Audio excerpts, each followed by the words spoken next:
Le titre de l'ouvrage, L'éducation en mal d'autorité, indique que la crise de l'autorité, qui est effective depuis quelques décennies, ne peut manquer de fragiliser la position de ceux qui sont en charge de l'éducation des jeunes générations.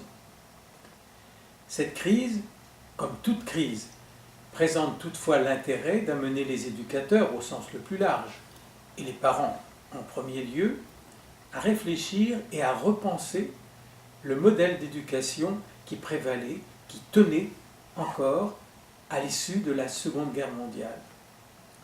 En effet, à ne pas situer la question de l'autorité dans le cadre de l'éducation, la crise de l'autorité et l'incertitude qui en découle pourraient conduire à des propositions visant principalement l'obéissance, la discipline, la punition, en définitive la soumission.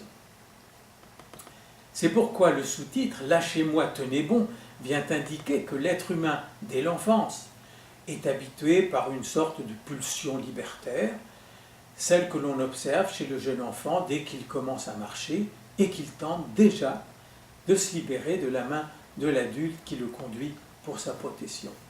Moi tout seul.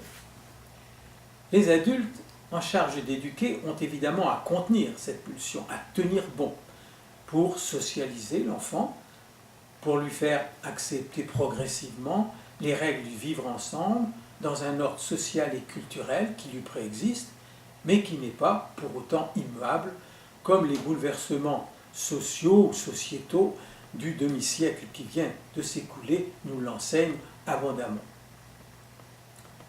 L'autorité est en crise, effectivement, et pas seulement celle des parents et des éducateurs. Elle attend toutes les institutions, l'État éducateur également. Cependant, personne ne remet en question l'autorité comme nécessité. Elle permet à l'enfant de grandir quand elle s'établit, et avec elle la confiance envers les adultes qui sachent aussi se tenir pour que cette autorité soit respectée. J'ai cité en exergue Barack Obama, qui apparaît comme le profil type de l'individu de ce début de siècle et de millénaire. Enfant métissé, d'une famille recomposée, élevé sur 3 continents, aux confins de 2 religions. Dans un livre très intéressant, intitulé « Les rêves de mon père », il se demande ce que nous avons fait pour que nos enfants soient si durs, comment nous pourrions redresser collectivement leur boussole morale, et il poursuit. Mais je nous vois faire ce que nous avons toujours fait, nous faisons comme si ces enfants n'étaient pas les nôtres. Cette sorte d'interpellation pose implicitement la question de la transmission entre les générations, transmission des normes, des modèles de comportement qui garantissent plus ou moins le vivre ensemble dans une société à une époque donnée. Or, les mécanismes de la transmission ont été fortement perturbés depuis la Seconde Guerre mondiale. Auparavant, c'était la personne qui transmettait, qui écrivait le testament. Aujourd'hui, et c'est là une grande différence, c'est l'héritier qui décide de ce qu'il veut conserver et de ce qu'il rejette. La société moderne est basculée vers l'avenir, tendue vers le projet détourné de la tradition. Le de mon temps des grands-parents prêts à sourire aux petits-enfants, sinon aux parents, quand ils osent encore se dire. L'autorité est évidemment atteinte par la transformation de ce processus d'héritage. Une autorité qui s'exerçait il y a un demi-siècle verticalement, pleinement, sur le champ et sans contestation frontale le plus souvent. Le temps n'est plus où l'éducation se passait d'explications. C'est temps encore proche où une morale claire, un cadre ferme et peu d'effusion y suffisaient. Les enfants n'étaient pas maltraités pour autant, ni moins aimés sans doute. Mais les bouleversements sociétaux dont mai 68 a été le symptôme ont profondément transformé les rapports au sein de la famille et de la société. Ce qui tenait les individus à l'intérieur de la cellule familiale, comme on disait, et à l'extérieur, de façon relativement cohérente, a été ébranlée.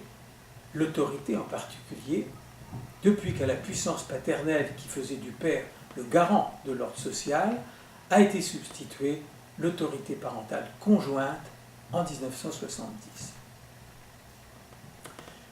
Une incertitude assez générale s'est installée avec la perte de consensus sur les règles éducatives. Les parents ne peuvent plus s'appuyer sur des énoncés sociaux préexistants, c'est-à-dire que les générations précédentes appliquaient en effet les recettes que leurs parents avaient utilisées avec eux. Parents et éducateurs, au sens le plus large, pouvaient intervenir à propos de tel comportement ou de telle attitude ou de tel propos sur le mode du « maintenant ça suffit » et parce que c'est comme ça, sans risquer d'être interpellé par quiconque et encore moins d'avoir à s'en justifier. Les parents, aujourd'hui, doivent définir eux-mêmes le cadre éducatif. Dans un monde caractérisé par la mouvance et la complexité, ces parents restent légitimement convaincus que l'amour qu'ils portent à leur enfant, appuyé sur un peu de bon sens et sur les conseils des proches, devrait y suffire. Aussi conçoivent-ils difficilement que les références collectives puissent venir de l'extérieur leur indiquer la conduite à tenir, même quand ils sont dépassés et non démissionnaires pour autant. Quant au beau sens, pour reprendre Barack Obama en recherche d'une boussole morale, il aurait quelque peu perdu le nord depuis quelques décennies. L'incertitude est à ce point qu'un réputé médecin pédiatre, dont la pratique clinique l'expose à rencontrer des enfants et des parents en souffrance, n'a pas craint d'énoncer, pour la refouler aussitôt, cette proposition. On ne va tout de même pas aller jusqu'à contraindre les parents à obtenir un permis pour avoir des enfants. Il n'a pas précisé qu'il délivrerait. Il n'existe en effet pas de ministère de l'Éducation proprement dit, il existe un ministère de l'Éducation nationale. Le ministère de l'Éducation appartient aux citoyens, aux éducateurs au sens le plus large et aux parents en premier lieu, c'est-à-dire à la société civile.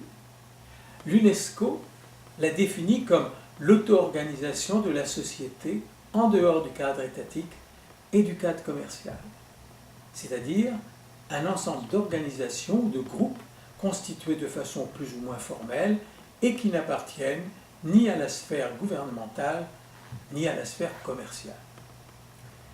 Le livre appelle donc à l'élaboration par la société civile d'une culture éducative qui vise à redéfinir des repères éducatifs collectifs venant soutenir parents et éducateurs. Il s'agirait rien moins que de repenser toute l'organisation sociale du passage de l'enfance à l'adulte pour préserver la possibilité d'éduquer. On voit ici la dimension des enjeux contemporains qui ne peuvent être rapportés et réduits à la seule question importante de l'exercice d'une autorité qu'il s'agirait seulement de restaurer. Il s'agit d'inventer de nouvelles modalités d'exercice de l'autorité dans le cadre d'une stratégie éducative adaptée au monde, à l'environnement des enfants de ce siècle. Un monde nouveau se profile en effet, et un nouveau type d'individu toujours en recherche de l'extension de ses marges de liberté. Les modalités d'exercice de l'autorité doivent donc évoluer, et si la soumission de l'enfant a constitué pendant des siècles le principe éducatif de base, l'obéissance doit aujourd'hui préserver cette part active nécessairement présente qui la distingue de la soumission et qui doit toujours habiter l'adulte pour qu'il sache encore désobéir. Cette part active pose la question d'une stratégie développant des options éducatives, des choix pédagogiques qui lèvent des enjeux contradictoires. Contrairement à ce que nous croyons spontanément, il n'y a pas de consensus véritable sur l'éducation. Le moindre échange à ce sujet suscite des débats souvent passionnés. Il est en effet possible de développer des stratégies visant à former des enfants disciplinés, conformes, dociles et flexibles. Mais il y en a d'autres qui visent la formation d'individus capables d'initiative, connaissant leurs droits, leurs libertés et donc les devoirs et les obligations que leur crée l'exercice de ces droits et de ces libertés. Il s'agit là d'un discours quelque peu juridique auquel il serait bon que les parents et les éducateurs soient familiarisés. Ces stratégies contradictoires, en tout cas divergentes, impliquent évidemment des modalités d'exercice de l'autorité dans l'éducation. Ces modalités d'exercice constituent un mode privilégié pour comprendre l'autorité publique ou politique, puisqu'elle contribue à faire l'homme en société. On comprend aisément que des individus disciplinés et conformes puissent mieux supporter et conforter un pouvoir autoritaire que ceux chez qui la capacité d'initiative a été stimulée dans une perspective de conversion du projet démocratique en pratiques éducatives profilées en son temps par Condorcet. Ici se situent les enjeux de l'élaboration par la société civile d'une culture éducative propre à permettre aux éducateurs, au sens le plus large, de retrouver des repères collectifs, aux parents d'assumer leur identité de parents. Telle est l'ambition de mon ouvrage qui constitue une sorte d'essai.